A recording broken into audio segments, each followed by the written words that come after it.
Уйгурская автономия – это край пустынь, заснеженных гор и ледников.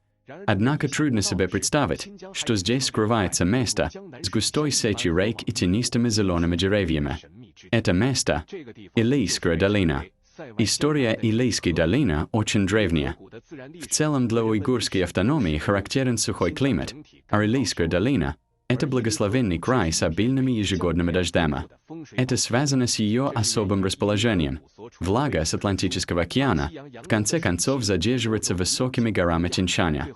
Это приносит в Илийскую долину обильные дожди, достигающие до 1000 мм в год, что значительно больше, чем в других районах уйгурской автономии. Это также главная причина, почему она стала оазисом. Здесь самая полноводная река автономии – Ила, и самое высокогорное озеро – Сарамнур. Обильные водные ресурсы создали плодородные земли Илийской долины, сделав ее одним из самых богатых районов уйгурской автономии. Однако в истории Илийская долина не ограничивалась лишь территорией современной уйгурской автономии. До середины XIX века она включала обширный Зарилийский край, общей площадью около 120 тысяч квадратных километров. Нынешняя Илийская долина разделена на два. Лишь одна треть принадлежит уйгурской автономии и Китаю, а две трети оказалась в Казахстане. И эту свою одну треть Илийской долины генерал-губернатор Цзян, взяв с собой гроб, с печальной песней двинулся на запад и ценой невероятных усилий вернул. Так почему же был утерян Илийский край? Блеск ранней эпохи Цин не мог скрыть слабости ее позднего периода. Перед лицом могущественной царской России династии Цин уже была не в силах сопротивляться.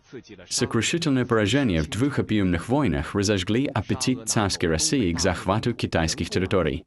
Захватив Дальний Восток, Россия двинулась на Илийский край и Алтай.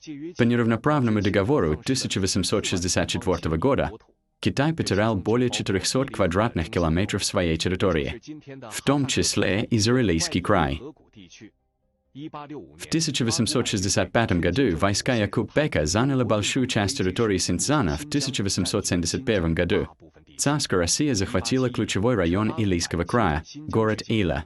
В 1880 году, чтобы вернуть Илийскую долину, Цзян, неся с собой гроб, выступил в поход. Его войска 3 колоннами двинулись на Ила. Цзян от имени цинского правительства провел несколько переговоров с царской Россией и в итоге в 1881 году добился подписания Илийского договора, вернув верховья Илийской долины и прочно удержав этот стратегически важный район в руках Китая. С сегодняшней точки зрения, русско-китайский Илийский договор является ущемляющим суверенитет неравноправным договором. Начиная с опиумных войн, царская Россия на Дальнем Востоке и в Центральной Азии захватила более 1,5 миллиона квадратных километров китайской территории, практически не вернув ничего обратно. Возврат в 1881 году 1/3 Илийской долины можно считать временной победой в дипломатической истории Китая. У царской России уже нет, и договор с ней потерял силы.